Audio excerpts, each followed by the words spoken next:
I don't think it's any accident that someone who is as keenly attuned to her students and someone who believed in their goodness, I just don't think it's any accident that that person is going to find out how much girls have to offer to this world. It's transformational the way a community of women can support each other and really aim all of our efforts at those very fine qualities, at leadership, at risk-taking, appropriate risk-taking, at voice, really the development of voice. The one thing you always knew about Ann is that she loved what she did, whether it was mathematics and teaching or her family, her husband and her beautiful daughters. She loved interacting with people. She loved the school. And she loved taking it global and making connections with people outside this community. We had the luck of going on the Europe trips with the Glee Club for Centennial, the famous Track the Lantern tour, which was very interesting. And then we also got to go with her on the last tour last year after she had been diagnosed. And I'll tell you, you've never seen anybody more sunny, more lovely, more optimistic. And it always showed with Ann. I mean, she was always up, always thought the best of people. She really was just a light and a spirit in this school.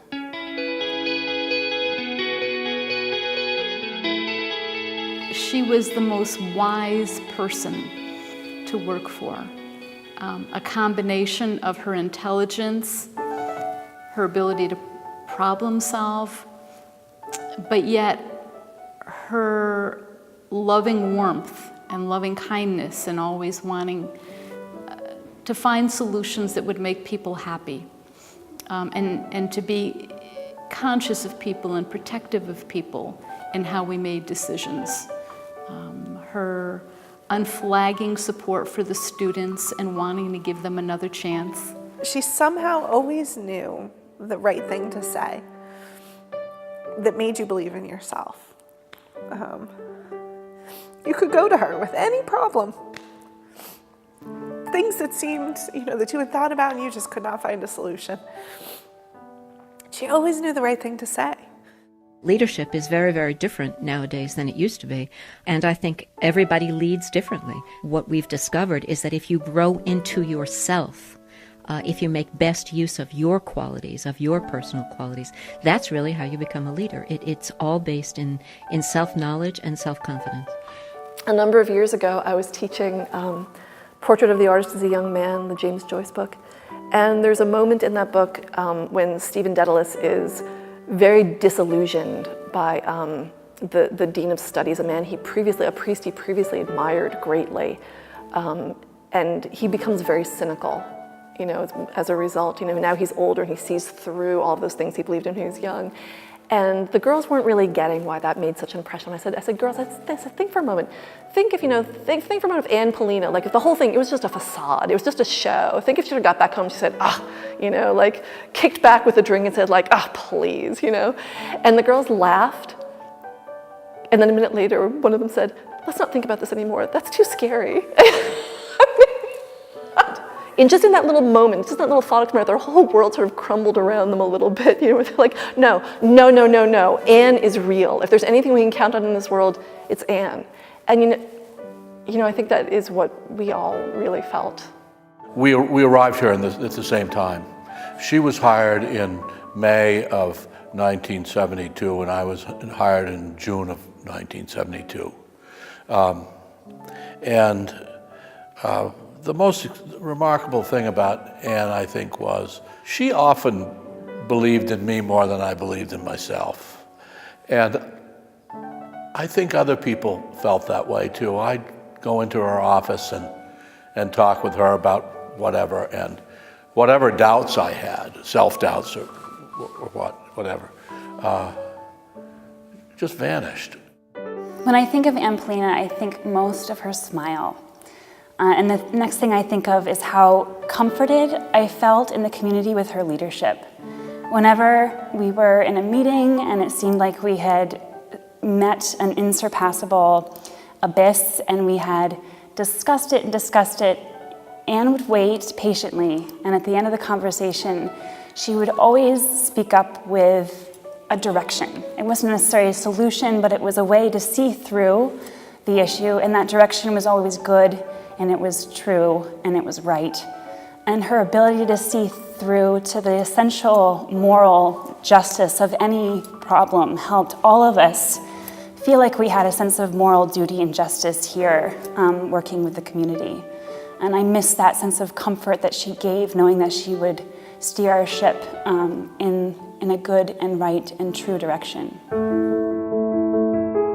It's learning the way girls learn best. And I think one of the best things about single-sex schools is that we get a chance to listen to those voices and we get a chance to hear them loud and clear. So now when I teach mathematics, I teach it in a very hands-on, discovery-based approach, very collaborative. My students spend more time talking to each other than they do listening to me in every class. And it's a fabulous way to teach math, not just for girls. And one of my very fond, strong memories of having Ann as a teacher was one day in class, and again, there are only 3 of us in the class, I didn't understand a concept. And she, I'm sure, explained it better than anybody in the world could have explained it. And I still didn't understand it. And she tried again, and I still did not understand it. And I was accustomed to understanding everything in class. And I was a teenage girl who was sensitive, and I started to cry because I was frustrated with myself for not understanding. Ann was so caring and so kind.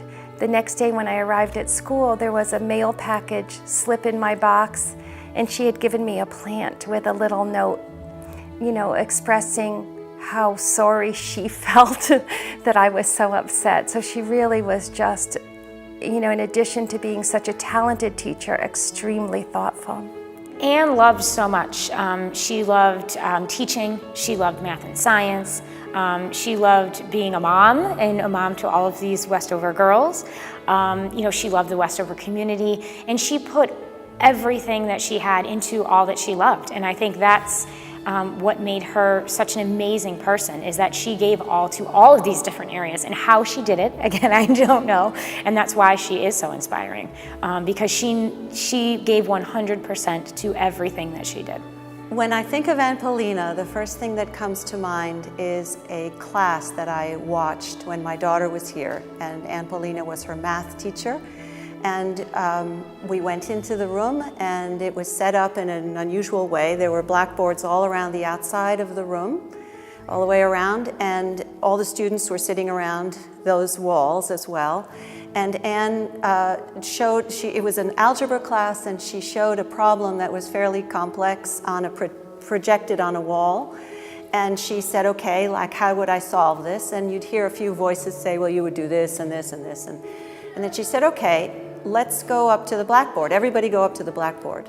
So everyone stood up, and then she gave another problem. And you could see right away that some of the students were at ease with the solution and others were really having trouble.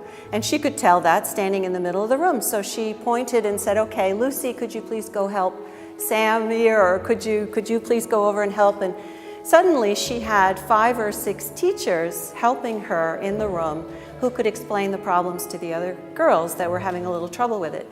And you could hear people saying, oh, I didn't, yeah, let me figure this out now and let me do that. And she explained to us that is the way women learn the best. It's by helping one another and sharing the information, as opposed to just being given the chance to solve it or nothing, which is often the way it's done in boys' schools. And she said that is what I think is so unique about women learning. It's a joint effort. And she said in her class, she said, I know so much more about math than most of these students that when I explain it to them, it's not the same as if they get it from someone else their age who has their amount of experience. She said that's the key. She was really a remarkable woman. Well, one of the first things that I think of is something that happened early in her tenure as head of school. It was in the fall, it must have been late September, early October. There were 6 sophomores who were caught doing something they shouldn't have been doing, and they were suspended, which is a big deal. I mean, for it to happen to 6 of them, that's considerable. But it was Ann's reaction to that and the way she handled it that just impressed me so much at that time. Because what she said to all of us was, these are not bad kids. These are good kids who made a bad decision, and we look forward to welcoming them back into our community. And that's quintessential Ann Pollina. I mean, her ability to see the goodness in people, even when it may not be that apparent, but at the same time to see where maybe there's need for improvement. And I think that approach to her leadership, I think, carried throughout her career here, and it was really wonderful. Well, Ann came to Westover, I believe I interviewed her in 1971, and she started the next year. She came from New York City, where she had had her schooling, including Fordham University, and they had come to New Haven actually to look at Yale for graduate school for Ben, who planned to get a PhD there, and then they made it clear when she came for an interview that they would be staying only that length of time, and then she'd be leaving. They'd be leaving to look for work for Ben. And I think she came for an interview without knowing much about Westover, or maybe even about independent schools. So she came probably with as much curiosity about us as we did about her.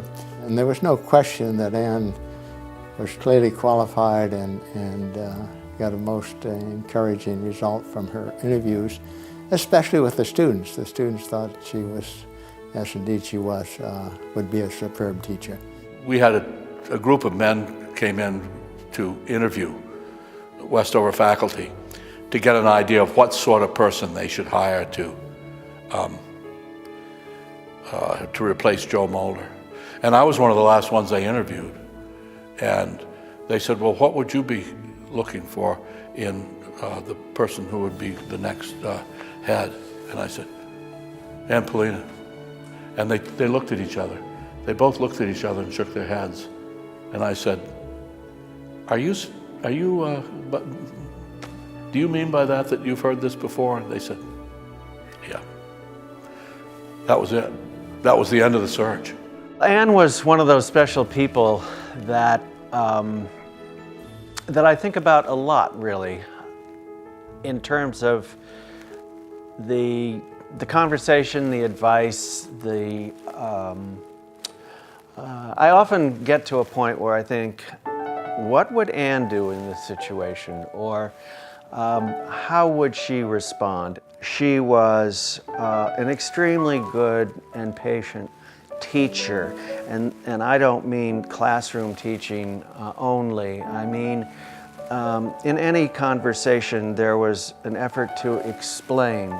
I think that one of the things that we worry about so often is we are so concerned about making sure that boys and girls are equal that we think we have to make them the same, and that isn't true.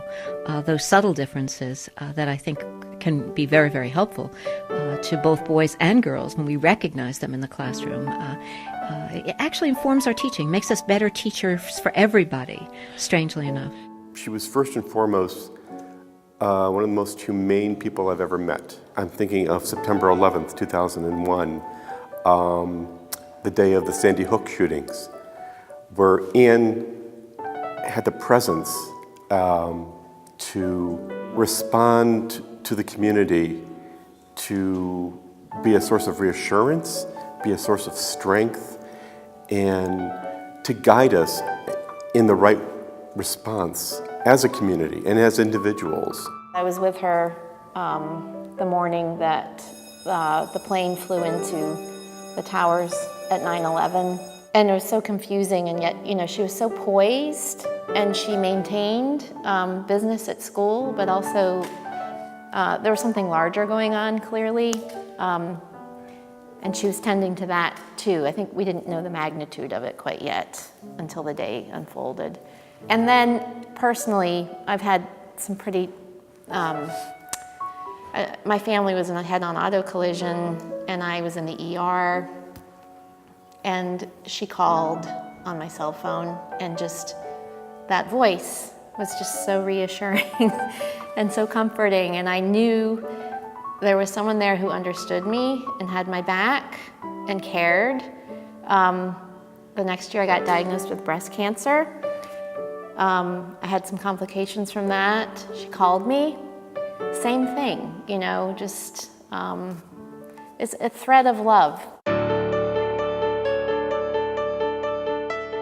It's no accident that her students were able to see how hard they could work, that they could see that they could fully function as engineers and mathematicians and computer scientists in a world in which all of those had been really thought of as the province of men. I teach elementary school, and one of the big pushes now is STEM and STEM education and science and technology and engineering. Well, our acronym for STEM was WISE, which was Women in Science and Engineering. We were doing that long before anyone had thought of, let's put all these things together and make it STEM education. And she was doing it for girls long before that. And I kind of think about all the things that she was doing when I was here in the 90s that, 20 years ago was kind of on the edge of being what it is now, which is really cool.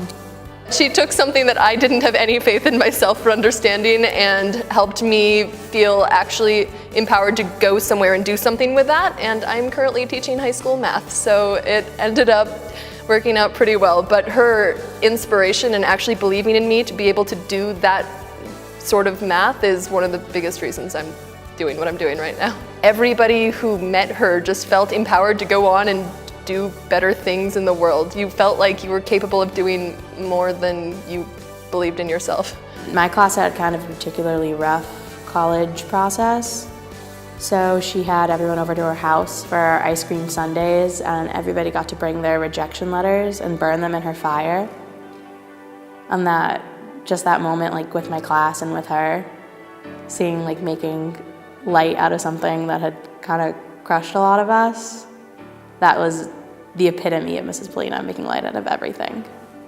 It's this sensation, this feeling that she is everyone's mom. It's this soul that she has. Throughout my years here as a student at Westover, I was an outdoor. And we'd go canoeing, and you learn about eddies. And it didn't matter how rapid the water was. There's always this section, there's an eddy somewhere that you can park your boat. And it was this calmness, and you didn't have to fear anymore.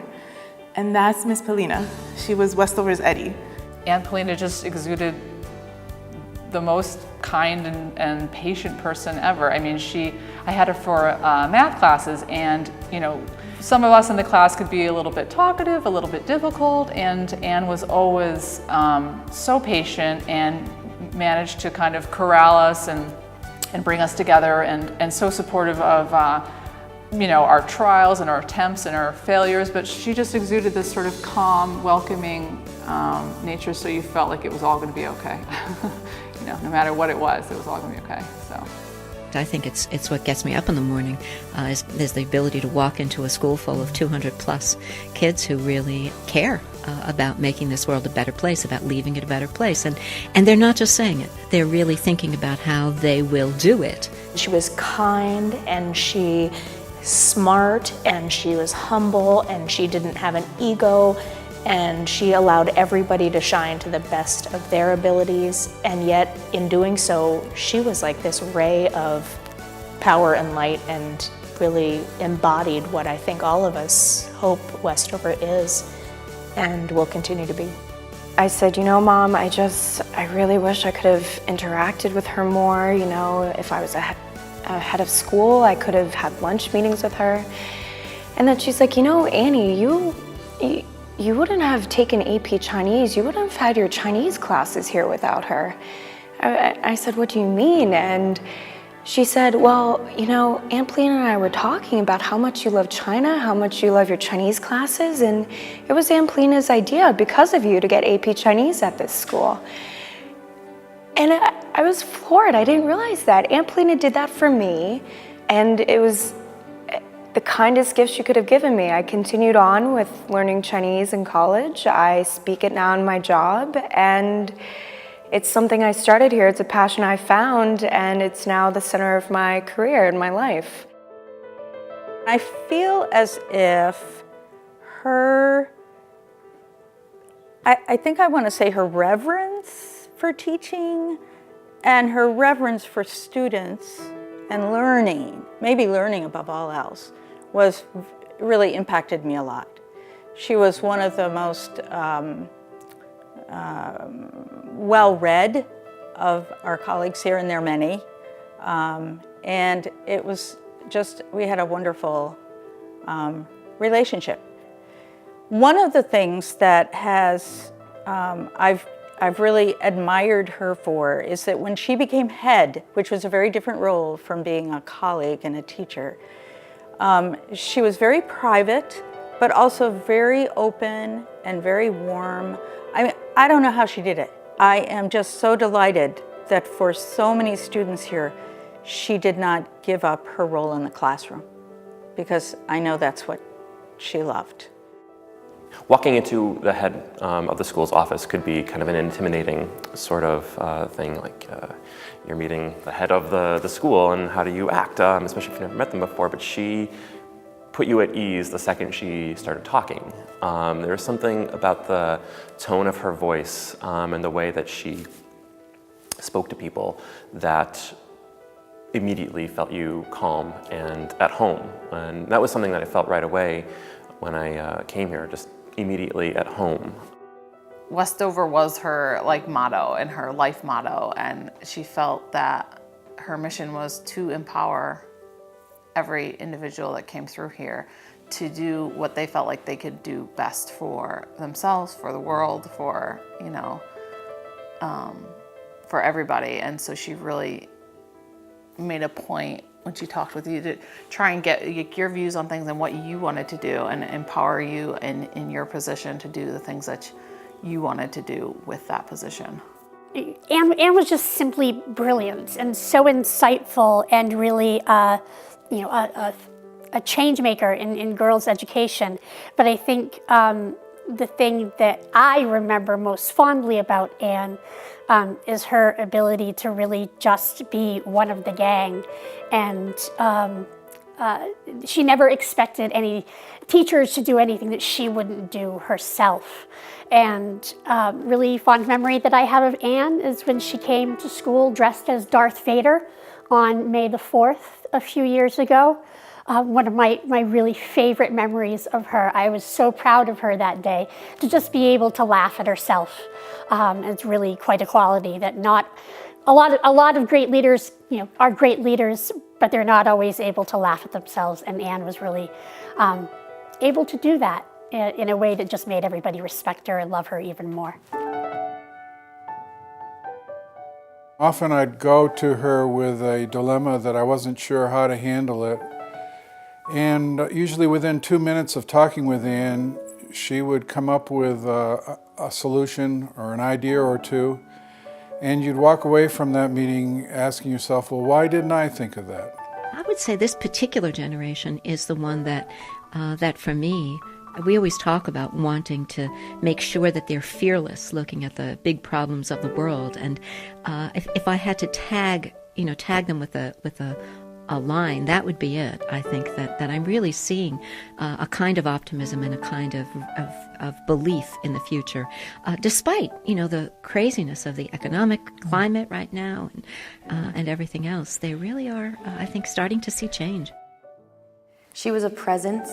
She was everywhere all the time. No matter where you were on campus, she showed her face, and I think that was one of the coolest things about her, and what was so unique about her was that she was there. I've been coaching swimming for 5 years, and last year we started what will hopefully be a tradition for a long time is a swim-a-thon, and she was there.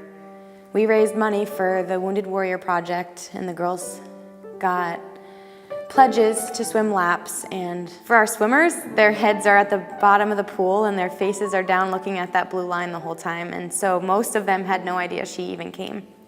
Our pool is obviously not on campus, so it's in Waterbury, and for her to show up and support the girls and just be there for them, even without them knowing, I thought was a really big statement.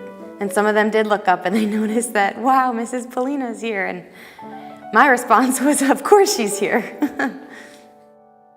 Well, I think Ann was a truly remarkable person. She had so much life in her and was so committed to educating young women. She, like her, our forebear, Mary Hillard, she understood that girls need to learn or be taught separate from boys, that they learn better that way. And Ann was completely committed to that. She championed her girls. And by that I mean her daughters, Emily and Elizabeth, but also her Westover girls. Kids go to school here and they love it. They're enthusiastic, they get excited about their projects. She was a very strong leader and really had a tremendous influence on years and years and years and years of Westover students who have gone off into the world and become leaders themselves and done remarkable things in their lives. And that is a testament to Ann. She believes in everyone's innate goodness and their innate abilities to do something to not only better themselves, but to better the world around them. She believed our girls could do anything and can do anything.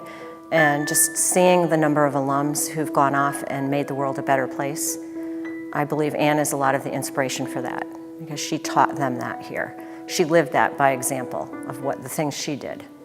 One of the best things about a school like Westover is that we can have a program like our WISE program, Women in Science and Engineering, and we'll balance that with a program for musicians in New York at the Manhattan School of Music and Juilliard. We'll balance it with award-winning studio artists. And I think that nowadays, yes, I think there's no question that math, science, technology are important, but so is communication in general.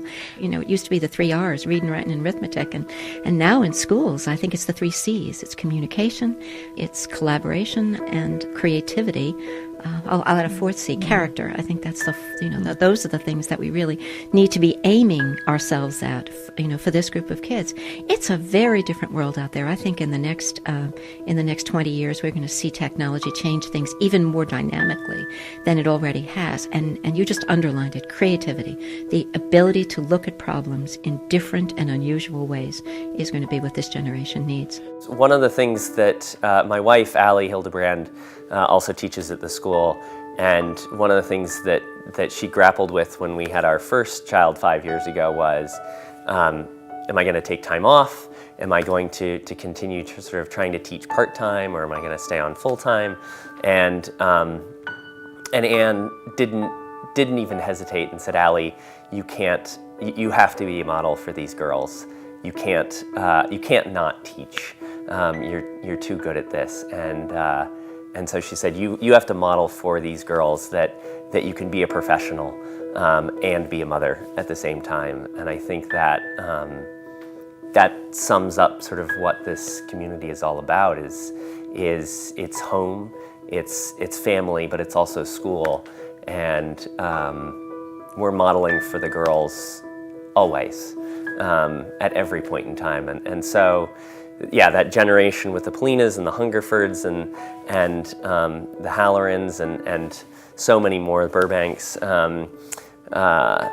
we sort of came in after they had all grown up, but we always heard stories about all of the little rugrats running around, and now we have this next generation of kids who are who sort of run around the school like they own it, and I think it does a lot for the girls to see that we can be parents and teachers at the same time. I really didn't have experience as a teacher when I came to Westover. I had experience as an actor, but I didn't have any experience teaching theater, much anyway. So I cut my teeth here with the girls and learning about, and I didn't have teenage children at the time either, so learning about teenagers and, seeing Ann's, the tone that she set with the students and engaging them in decision making, engaging them in leadership, and putting a lot of sort of power into their hands. At first was really very off-putting to me. I didn't know how I felt about that, because that's not how I was brought up at all. And so I watched and took it all in, and I found that there was a tremendous wisdom in that. It's very empowering, and that you expect the best of people and that they deliver the best. Very empowering. I think Ann Pollina was very empowering and just generally such a positive influence. She was really good at guiding us to find these issues and making us realize our own capacity versus telling us how something should be done. And I think that that is probably indicative of Westover in general. Westover girls were all overachievers. You know, we all come from schools where we were probably best in our class, and all of a sudden we're thrown into this community where you're surrounded by other smart, hardworking girls. And I think you feel a lot of pressure to be a certain type of person, whether that pressure comes from your parents or your community. And Ann and the school kind of gave us a safe place to just figure out who we really wanted to be and what made us tick. She didn't care whether or not you went off to be an engineer or a doctor or a lawyer or a poet or a physicist, as long as what you were choosing was what you wanted to do and what made you happy. Never, ever stand for anything less than at least civility, if not kindness, to each other. And I think you can do that. I really do believe that you can set up a culture at school where it is not cool to be exclusive, where it is not cool to blow people or things off, where to be engaged and to be good to other people is really what you respect and reverence. And if you do that, and if the upperclassmen in the school are models of that, it's easy. She had a heavenly spirit. The woman just, nothing stopped her. Nothing could stop her. She'd take on anything, do anything. We were the first class that had Ann Pollina all 4 years.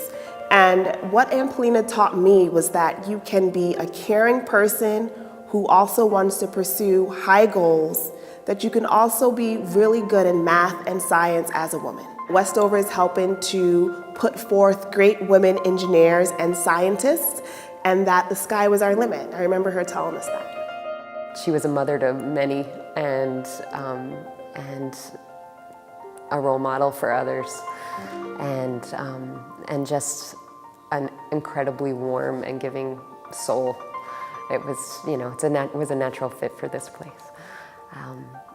She had a softness about her, but also such strength, and that's a rare combination. I think of her as an extraordinary teacher.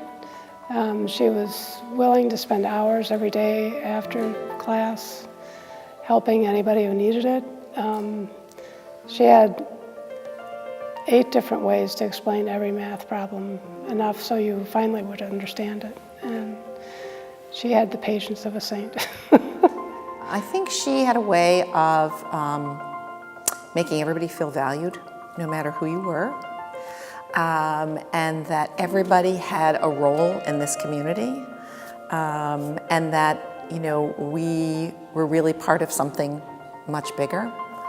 And so I think that we actually have a hard time here articulating why Westover community is distinctive and special. And I think that's a lot about who Ann was. And again, that sort of openness and warmth about this being an extended family, and that we were all sort of there for each other. And then we could take that piece of the community and just let that grow, kind of, you know, dropping that pebble in the pond and seeing those concentric circles go out. I think that's how I see her. You know, if there's sort of an image, it's sort of that circle in the pond that just keeps, you know, getting larger and larger. And I don't think Ann even realized the impact that she had on so many people. And it was because I think she was so humble. She never really thought about her work as really for any particular gain. It was just what she knew she wanted to do. And I think that's what makes it so special, that it wasn't because there was some other goal in mind. It just was very natural. When I think of Ann Pollina, I think of an individual who inspired girls in both mathematics and science, but also just in doing more for the community, more for the world. We really appreciated the fact that she was in the stands or came out to those frigid cold field hockey games or cold lacrosse games. So Ann always made the effort to be there and to support the cross-country meet, we hosted the Division III national the championships, and Ann was right in the chute and helping out and catching runners in very poor condition, but she was welcoming them with open arms like she did everybody else here during her tenure. A good school is like a good family, and that is that if you have at the top folks who've really thought about the qualities that they want to engender in kids, then they do it. She influenced so many students. She influenced so many colleagues. But then the thing that's kind of been sticking with me is that then they've all gone out and they've influenced in ways because of their experience with Ann. For a little while I felt bad for the students who won't have a chance to work with Ann, and then I realized that it's up to us to kind of keep Ann going. And that's what we're here to do. The word you hear when you talk to the students, amazing, remarkable, unique. I know many of the students, particularly the seniors right now, feel they will never meet another woman like Ann in their whole lives. She was profoundly herself. She was a blessing. She made me believe like I could do everything. She wrote in one of my comments on a trimester comments once, she quoted a Shakespeare line from Hamlet that I hadn't read Hamlet, didn't know it, but that just made me feel so validated in everything that I had been doing, and that I ended up going to college to study math and Shakespeare, so I ended up taking that one to heart. To me, Ms. Pollina may be gone physically, but she is here. She is Westover. She is the embodiment. She is what we as alum aspire to. She inspires all of us, and she will always be with us.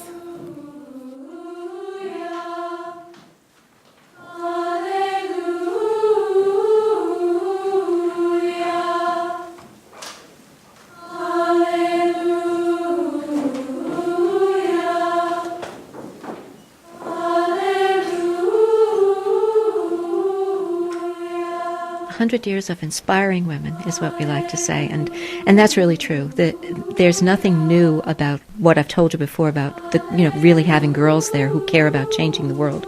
The alumni of Westover are a fascinating group of women who've really made it their business to leave the world better than they found it, and I think that they have been doing that for over 100 years. At the time of Hurricane Katrina, we did a quick survey of some of our alum who we knew were in the area, and we put out a whole magazine about different ways that they were helping, from doctors who flew in from nearby and some faraway places to help, to pilots who flew them in and who did relief runs again and again, to people on the ground, banging nails and building houses, and in fact, I think that that's one of the things that's wonderful about a school like Westover. When you have history and you have tradition like that behind you, it's incredibly inspiring for the girls now to see not only that there are people out there doing it, but they see themselves in that role. I can do it too.